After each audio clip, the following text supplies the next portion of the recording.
पौधों में यह सिद्ध किया था 1777 में सीले नामक साइंटिस्ट ने सिद्ध किया था कि पौधे श्वसन क्रिया में ऑक्सीजन गैस लेते हैं।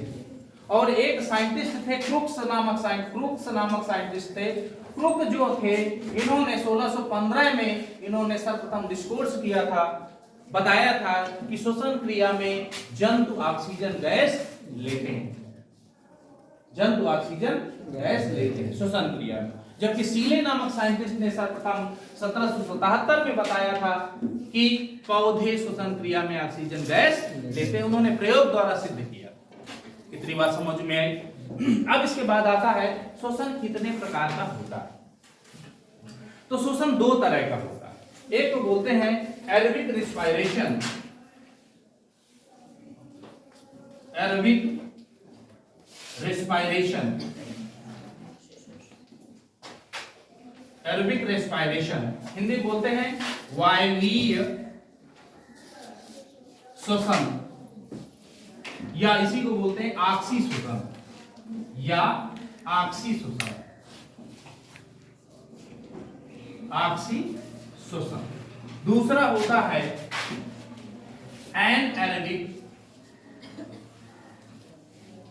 एनएरोबिक रेस्पिरेशन, इसको बोलते हैं अवायवीय श्वसन या अनाक्सी श्वसन, अनाक्सी श्वसन। दो तरह का होता है।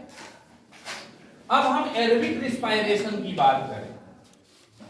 एरोबिक रेस्पिरेशन जो होता है यह ऐसा श्वसन होता है जिसमें भोज्य पदार्थ का कंप्लीट ऑक्सीकरण होता है, अर्थात भोज्य पदार्थ का पूर्णतया ऑक्सीकरण हो जाता है, और यह ऑक्सीकरण ऑक्सीजन की उपस्थिति में होता है।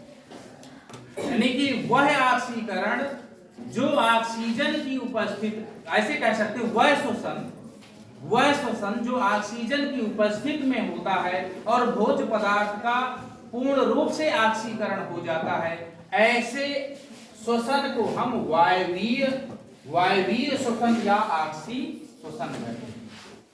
यानी कि the respiration in which complete oxidation is occurred of any cellular fluid in presence of oxygen, यानी कि ऑक्सीजन की उपस्थिति में किसी भोज्य पदार्थ का पूर्ण ऑक्सीकरण होना ऑक्सी श्वसन या वायवीय श्वसन कहलाता है।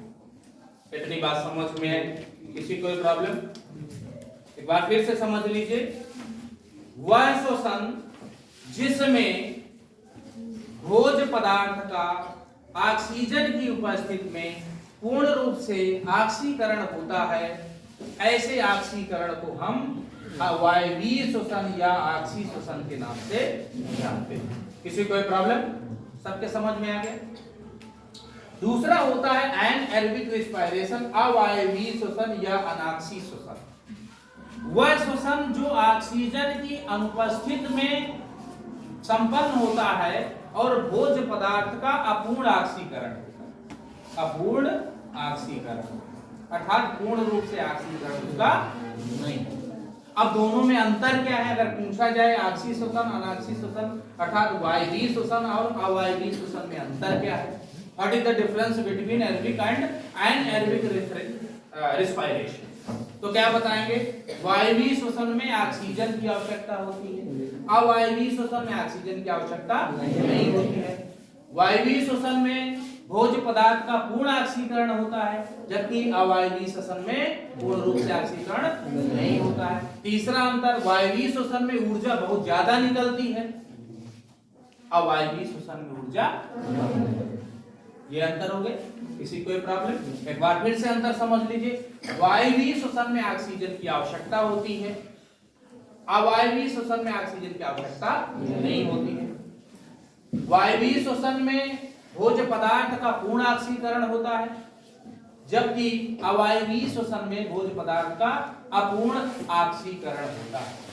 तीसरा है, वायवीय श्वसन में ऊर्जा ज्यादा निकलती है, अवायवीय श्वसन में ऊर्जा निकलती है। समझ में आ रही बात? राजीव तुम्हारे समझ में आया कि नहीं आया? पीछे देख रहा है घूम करके, है क्या राजीव? पीछे घूम के कहा देख रहा है? बहुत खूबसूरत बैठा हुआ है का कोई है? चलो इधर आगे देखो। इतना अंतर समझ में आया? किसी को कोई प्रॉब्लम? सबके समझ में आएगा दोनों में क्या अंतर है, दोनों क्या होता है? अब इसकी हम बात करते हैं मैकेनिज्म, मैकेनिज्म ऑफ रिस्पायरेशन।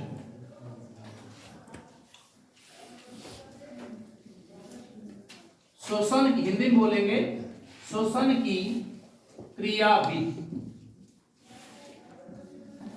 श्वसन की क्रिया।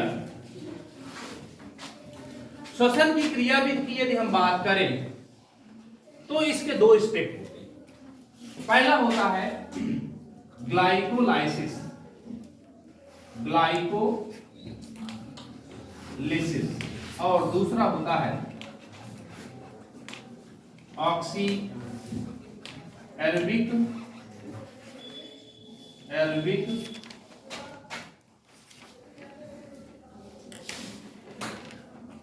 या ऐसे कह सकते हो oxidation, oxidation of pyruvic acid. दो चीजें होती हैं। अब बात यहां पर आती है ग्लाइकोलिसिस। ग्लाइकोलिसिस का एक नाम और है EMP,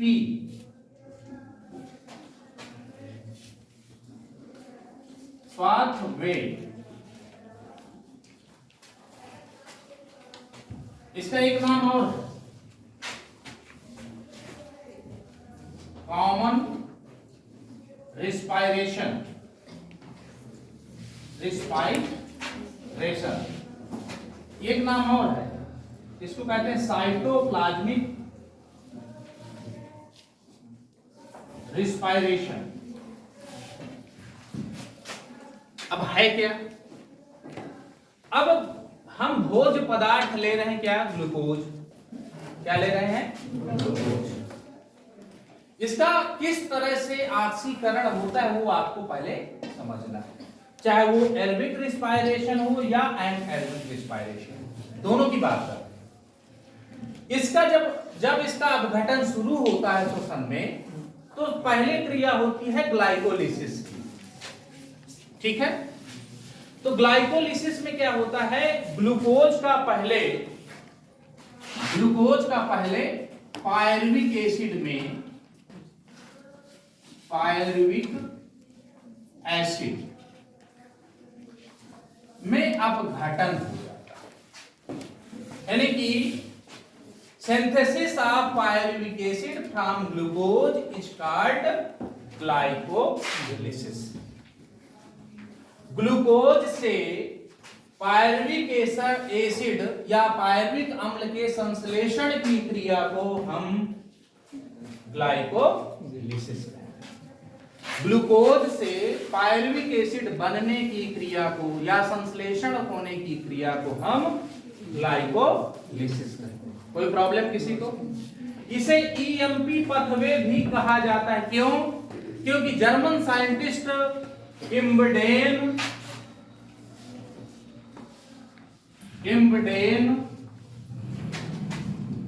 मेयरहॉफ एंड पारानस नामक जर्मन साइंटिस्टों ने सर्वप्रथम इस ग्लाइकोलिसिस को की खोज किया था, इसलिए इसको EMP पाथवे के नाम से जाना जाता था। इम्बडेन, मेयरहॉफ एंड पारानस पाथवे के नाम से भी जाना जाता है। कोई प्रॉब्लम किसी को? इसे कॉमन रिस्पायरेशन भी कहा जाता है, क्योंकि यह एल्बिक रिस्पायरेशन और एनएल्बिक रिस्पायरेशन दोनों में समान रूप से होता है, इसलिए इसे कॉमन रिस्पायरेशन के रूप में जाना जाता है। अर्थात चाहे एल्बिक रिस्पायरेशन हो या एनएल्बिक रिस्पायरेशन हो, दोनों में ग्लाइकोलाइसिस की प्रोसेस होगी, प्रक्रिया होगी, इस वजह से इसे हम क्या कहेंगे, कॉमन रिस्पायरेशन। कोई प्रॉब्लम? सबके समझ में आ रही बात? इसे हम साइटोप्लाज्मिक रिस्पायरेशन के नाम से भी जानते हैं, क्योंकि यह अभिक्रिया कोशिका के साइटोप्लाज्म में संपन्न होती है। आपको पिछली क्लासों में पढ़ाया गया है, कोशिका के बारे में आप लोग अच्छी तरह से जानते हैं, पिछली कक्षाओं से पढ़ के आए हो। तो कोशिका का साइटोप्लाज्म होता है, जिसको हिंदी में बोलते हैं कोशिका द्रव। क्या बोलते हैं? कोशिका द्रव। जीव द्रव को कितने भाग में बांटा गया? 2 भागों में, कोशिका द्रव और केंद्रक द्रव। बात समझ में आ रही ना? तो ये कहां क्रिया संपन्न होती? कोशिका द्रव में, अर्थात साइटोप्लाज्म में संपन्न होती है, इसलिए इसको साइटोप्लाज्मिक रिस्पायरेशन कहा जाता है। एक बार फिर समझ लीजिए, synthesis of pyruvic acid from glucose is known as glycolysis. Glucose से पायरुविक एसिड के संश्लेषण की प्रक्रिया को हम ग्लाइकोलिसिस कहते हैं, ग्लाइकोलाइसिस या ग्लाइकोलिसिस कहते हैं। इस ग्लाइकोलिसिस को ईएमपी पथवे भी कहते हैं, क्योंकि इसको सर्वप्रथम जर्मन साइंटिस्ट इमडेन मेयरहॉफ एंड पारादस साइंटिस्टों ने डिस्कोर्स किया था, खोजा था, इस वजह से इसका नाम ईएमपी पथवे के नाम से भी जाना जाता है। इसे कॉमन रिस्पायरेशन भी कहते हैं, क्योंकि यह एरोबिक रिस्पायरेशन और अनएरोबिक रिस्पायरेशन दोनों में समान रूप से संपन्न होती है। इस वजह से इसको हम क्या कहते हैं? कॉमन रिस्पायरेशन के नाम से जानते हैं। किसी कोई प्रॉब्लम? सबकी बात समझ में आ गई? इसे साइटोप्लाज्मिक रिस्पायरेशन इसलिए कहा जाता है क्योंकि यह अभिक्रिया साइटोप्लाज्म में कोशिका के संपन्न होती है, अर्थात कोशिका के कोशिका द्रव्य में संपन्न होती है। इस वजह से इसे हम साइटोप्लाज्मिक रिस्पायरेशन कहते हैं। इतनी बात समझ में आई? किसी कोई प्रॉब्लम? अब ग्लूकोज से क्या बन गया? Pyruvic acid. अब पायरुविक एसिड का ऑक्सीडेशन ऑफ पायरुविक एसिड, ध्यान से समझिएगा, यहां ग्लाइकोलिसिस की क्रिया संपन्न हो गई, पायरुविक एसिड बन गया। यदि इस पायरुविक एसिड को ऑक्सीजन मिलता है तो एरोबिक रिस्पायरेशन होगा। अगर इस पायरुविक एसिड को, भाई ग्लाइकोलिसिस की प्रक्रिया दोनों में हो रही है, अगर इसे ऑक्सीजन मिलेगा तो एरोबिक रिस्पायरेशन होगा, अर्थात पायरुविक एसिड आगे क्या होगा? Oxidation of pyruvic acid. Oxidation of pyruvic acid 2 चरणों में संपन्न होता है। यह पहला नंबर होता है, इसमें A number, formation of acetyl coenzyme. Acetyl coenzyme A का फॉर्मेशन होता है, और बी नंबर होता है क्रेब्स चक्र, क्रेब्स साइकिल। अर्थात यहां पर ध्यान से समझिए, पायरुविक एसिड बना, यदि पायरुविक एसिड को ऑक्सीजन मिलता है तो पहले एसिटिल कोएंजाइम ए का फॉर्मेशन होता है, यह भी कोशिका द्रव्य में ही बनता है। इसके बाद कोशिका द्रव्य से एसिटिल कोएंजाइम जाकर के माइटोकॉन्ड्रिया में पहुंच जाता है, और माइटोकॉन्ड्रिया के अंदर क्रेब्स साइकिल संपन्न होता है, और क्रेब्स चक्र के द्वारा एक ग्लूकोज के मॉलिक्यूल से 30 एटीपी ऊर्जा का निर्माण होता है। ग्लाइकोलाइसिस की क्रिया में 8 एटीपी बनते हैं, तो टोटल एटीपी कितने हो गए? ग्लूकोज के एक मॉलिक्यूल के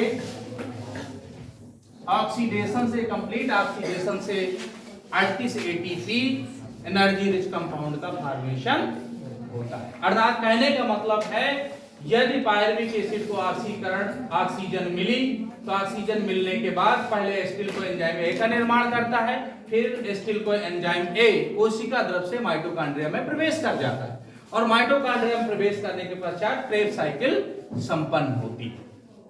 तो जब आप बड़ी कक्षाओं में जाएंगे और बड़ी कक्षाओं में जाएंगे, तब आपको वहां पर विस्तार से आपको क्रेब्स साइकिल क्या होता है, फिर क्रेब्स साइकिल से इलेक्ट्रॉन ट्रांसपोर्ट सिस्टम क्या होता है, वो सारी चीजें वहां पर आप लोग पढ़ेंगे और समझेंगे, जानेंगे। जब जो लोग नीट की तैयारी करते हैं उनके लिए वीडियो महत्वपूर्ण होगा कि एसिटिल कोएंजाइम के बाद क्रेब्स साइकिल किस तरह से संपन्न होता है, एटीपी का निर्माण कैसे होता है, ये सारी चीजें आपको वहां पर उन कक्षाओं में बताया जाए। इतनी बात समझ में आई। यहाँ पर सिर्फ एक चीज समझना है कि यदि ऑक्सीजन मिलेगा तो आगे ये ऑक्सीडेशन ऑफ पायरुविक एसिड होगा और स्टील कोएंजाइम ए का निर्माण होगा और क्रेब्स साइकिल के द्वारा एटीपी का निर्माण होगा। ग्लूकोज के एक मॉलिक्यूल से इस क्रेब्स चक्र के द्वारा 30 एटीपी का निर्माण होता है और ग्लाइकोलिसिस से 8 एटीपी का निर्माण होता है। इस तरह से ग्लूकोज के एक अणु के ऑक्सीकरण से कितने एटीपी बनेंगे? 38 एटीपी का निर्माण होता है। फोटोसिंथेसिस में कितने एटीपी लगते हैं? 18। कितने लगते हैं? 18। और यहाँ बन कितने रहे? 38 बन रहे। यहाँ पर सीधा से एक मोटे अच्छा समझना है केवल कि अगर ऑक्सीजन मिलेगा तो एसिटिल कोएंजाइम का निर्माण होगा जो माइटोकॉन्ड्रिया में जाएगा और क्रेब्स साइकिल संपन्न होगा। क्रेब्स साइकिल के बाद इलेक्ट्रॉन ट्रांसपोर्ट सिस्टम में जाएगा और एटीपी बनाएगा। इतना मोटा मोटा समझना है। बाकी और विस्तार से इसको समझने के लिए नीट की कक्षाओं में या 12th की कक्षाओं में आपको इसको जाना पड़ेगा। बात समझ में आ रही है कि नहीं? अब देखिए यहां पर तो बात हो गई एटीपी का निर्माण हो गया। अगर इसको ऑक्सीजन नहीं मिली तो अगर ऑक्सीजन नहीं मिली तो एनाएरोबिक रेस्पिरेशन होगा। उसकी दो स्थितियां हैं, दो या ज्यादा हो सकती है। उसमें होता क्या है कि ग्लूकोज के बाद पायरुविक एसिड है। पायरुविक एसिड एथिल अल्कोहल का निर्माण करता है। क्या करता है? एथिल अल्कोहल बनाता है प्लस कार्बन डाइऑक्साइड बनाता है प्लस ऊर्जा बनाता है। यहां पर जो रिएक्शन दी हुई है ये कंप्लीट ऑक्सीकरण की। ग्लूकोज के एक मॉलिक्यूल से 38 एटीपी का फॉर्मेशन होता है जिसको हम किलो कैलोरी में अगर बात करें तो 673 किलो कैलोरी ऊर्जा एक इतने एटीपी में रहती है। लेकिन जब इसको ऑक्सीजन नहीं मिल पाता है तो एनाएरोबिक रेस्पिरेशन होता है। एनाएरोबिक रेस्पिरेशन से पायरुविक एसिड से एथिल अल्कोहल कार्बन डाइऑक्साइड और ऊर्जा बाहर निकलती है और यह 28 किलो कैलोरी ऊर्जा ग्लूकोज के एक मॉलिक्यूल से आती है। तो सीधा सा समझ में आ गया एरोबिक रेस्पिरेशन में ऊर्जा कितनी निकलेगी? 673। एनाएरोबिक में 28। कितनी कम निकलेगी? घटना नहीं है कोई चीज, समझ में आ गया ना? एनाएरोबिक में कितना है? 28 किलो कैलोरी ऊर्जा। कंप्लीट ऑक्सीकरण भी नहीं और यहां पर क्या हो गया? कंप्लीट ऑक्सीकरण भी हो गया, ऊर्जा भी ज्यादा नहीं और इसमें ऑक्सीजन की जरूरत भी पड़ी। और यहां पर ऑक्सीजन जब इसको नहीं मिली यानी अर्थात अब्सेंस ऑफ ऑक्सीजन, ऑक्सीजन की अनुपस्थिति में ये क्रिया हो। अगर यही क्रिया कोशिका के बाहर संपन्न हो तो उसे बोलते हैं फर्मेंटेशन। क्या बोलते हैं? फर्मेंटेशन। फर्मेंटेशन इंग्लिश हिंदी में बोलते हैं किण्वन। जैसे शराब वगैरह बनती है ना तो कार्बोहाइड्रेट से, जैसे अंगूर की शराब बोलते हैं तो उसमें क्या होता है? फर्मेंटेशन होता है। ग्लूकोज होता है या फ्रक्टोज होगा और भी कार्बोहाइड्रेट हो सकता है। फर्मेंटेशन होगा, फर्मेंटेशन होगा एथिल अल्कोहल बने। समझ में आ रही है कि नहीं? एक चीज और आपने कभी देखा होगा, आटा मान लीजिए है, आटा को रख दीजिए आप, कुछ समय बाद क्या होगा? अगर गर्मी का सीजन होगा तो क्या फूल जाएगा और उसमें स्मेल आने लगेगी, होता है, खट्टा हो जाता है। ये भी देखा होगा। तो क्या होता है? फूलता क्यों है? कार्बन डाइऑक्साइड बन जाती है उसके अंदर। जो बेकरी इंडस्ट्री जितनी भी होती है, जो ब्रेड आप लोग खाते हो और सुबह सुबह से ब्रेड वाले चिल्लाते हैं ताजी ब्रेड ताजी ब्रेड, ताजी ब्रेड नहीं होती, सड़ी ब्रेड होती है। आटा को पहले खूब सड़ाते हैं, सड़ाने के बाद ढेर सारा कार्बन डाइऑक्साइड बनता है, उसमें छेद कर देता है। तो वो जो ब्रेड में छेद रहता है कार्बन डाइऑक्साइड निकलने की वजह से छेद रहता है। समझ में आ रही बात कि नहीं? तो कार्बन डाइऑक्साइड निकली, छेद हुआ, तो वहां पर क्या होता है? फर्मेंटेशन होता है, किण्वन की क्रिया होती है कि उस कोशिका के बाहर, कोशिका के बाहर होता है। और एनाएरोबिक रेस्पिरेशन ये सेलुलर और इंट्रासेलुलर और एक्स्ट्रासेलुलर दोनों हो सकता है। बाह्य कोश की, अंतः कोश की, दोनों तरह का होता है, उसमें भी यही क्रिया होती है। तीसरी बात, हम लोग जब कभी बहुत दौड़ते हैं, दौड़ने के बाद क्या होता है, हमारे पैर जो है थक जाते हैं, होता है ना कि यार बहुत थक गए, तो पायरुविक एसिड का लैक्टिक एसिड में कन्वर्जन हो जाता है, और लैक्टिक एसिड जा करके हमारी जो मसल्स होती हैं, आपको पढ़ाया गया है मैस्कुलर टिश्यू जो होते हैं उनमें जाकर के संचित हो जाता है, और जहां वो संचित हो गया तो क्या हम लोगों को थकान महसूस होती है। तो दो स्टेप हो गए, एनाएरोबिक के कितने स्टेप हो गए, एक तो लैक्टिक एसिड या अन्य कोई पदार्थ भी बना सकता है, जरूरी नहीं है, और एक अल्कोहल का फॉर्मेशन। कोई प्रॉब्लम? सबके समझ में आ गया? तो इस क्लास के लिए इतना ही पर्याप्त है, बहुत ज्यादा विस्तार से जाएंगे तो फिर ओवरफ्लो हो जाएगा। ठीक है।